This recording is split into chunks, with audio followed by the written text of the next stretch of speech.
Então vamos para a próxima aula, onde eu vou explicar um pouco mais sobre as constraints e os modificadores de tabela. E aí galera, na aula passada a gente viu como criar uma tabela e duas básicas constraints, né? A gente inseriu alguns valores, já aprendeu um insert, aprendeu um select e o básico do básico do básico já dá para a gente se virar. Mas vamos ver um pouco mais a fundo aqui, né? A gente viu aqui como que fazer o autoenumerável, né? O identity, né? O not null e o default. Joia. Só que esse nosso tabela de pedidos, né? A gente percebe que a gente não está falando de quem que é o cliente desse pedido aqui. Faltou incluir o ID do cliente, né? Só que para não ter que ficar toda vez a gente alterando, né? Apagando e incluindo a tabela já tem dados. Então vamos adicionar uma coluna na nossa tabela. Como que a gente pode fazer isso? A gente pode fazer com o seguinte comando, alter table, opa, oh meu Deus, olá, table, pedidos, né? Então a gente vai adicionar uma coluna. Então para a gente adicionar, a gente vai usar add, vai falar o nome da coluna, id cliente, e o id cliente, ele é do tipo int. Bacana. Só que id cliente do tipo int, ele pode ser nulo? Eu posso ter um pedido sem cliente? Não posso. Então, not null. Legal. Então vamos criar aqui. Opa, ele deu um erro aqui. O que ele está falando? Ó, você não pode incluir um id cliente não nulo numa tabela que vai estar cheio de nulo. Nossa, como assim? Que zona? Não. Calma, eu explico. Vamos melhorar. Tá vendo aqui a nossa tabelinha aqui? A hora que eu adicionar a coluna id cliente, ele vai criar uma coluna aqui chamada id cliente com nulos. E eu estou falando para ele que não pode ter nulos. Então eu estou ferindo uma regra. Então como que a gente faz? A gente faz o seguinte, a gente vem aqui, adiciona a coluna, certo? E aí a gente tem uma coluna nula. Mas eu não quero isso, eu quero que não tenha nulos, né? Então a gente vai dropar essa coluna e vamos inserir de um outro jeito. Então eu vou fazer aqui um alter table pedidos drop column id cliente, beleza? Ó, dropei a coluna. Agora vocês já viram como é que dropa uma coluna. Então eu quero aqui, ó, um id cliente sem nulos. Lembra do default que eu acabei de falar ali em cima? Então default, não sei como se fala isso direito. Então default, o id de cliente vai ser aqui, vou pôr no 0, not null.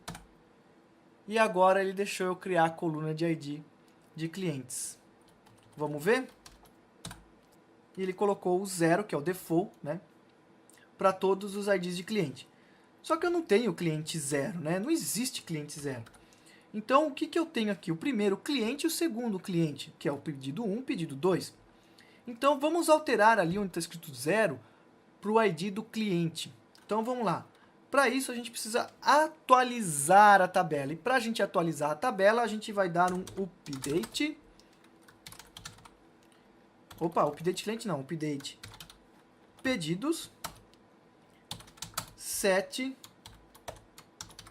id cliente igual, o cliente 1 vai ser o cliente 1. Beleza. E, ué, duas linhas afetadas. Acho que algo deu errado. Nossa, ficou tudo com o ID 1. Não quero isso. Eu quero que só o primeiro seja o primeiro e só o segundo seja o segundo. Então, como que eu faço isso? Como que eu restringo isso?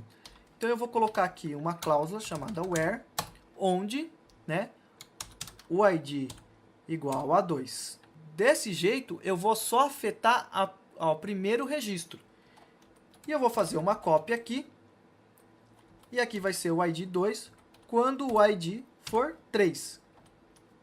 E eu vou executar esses dois caras aqui. Beleza, vamos ver como é que ficou? Olha lá, ID cliente 1, ID cliente 2. No ID 2 e no ID 3. Bacana. Agora, o meu update funcionou de forma correta.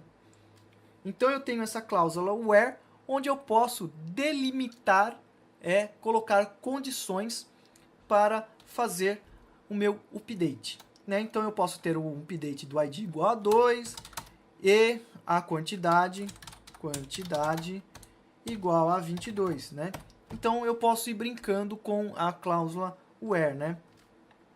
Além do operador AND, eu tenho o operador OR, né? Então, onde o ID igual a 2 e a quantidade igual a 22.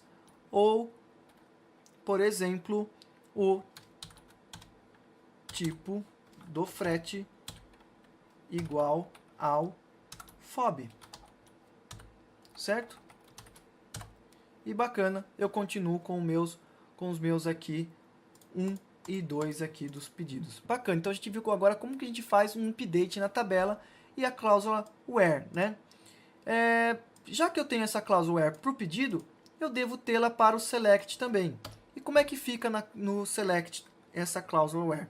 Ela fica da seguinte forma: select asterisco from pedidos where, e o resto da sintaxe é exatamente igual. Então eu posso brincar aqui onde o ID é igual a 2, por exemplo, ou, por exemplo, o tipo do frete é igual a CIF, ou então igual a CIF e o ID igual a 3, e por aí vai. Bacana! Então, joia! Então a gente aprendeu agora como fazer o update e como a gente adicionar colunas adicionar e tirar colunas da nossa tabela. Então na próxima aula a gente vai ver um pouco mais de profundidade em cima desses comandos aqui.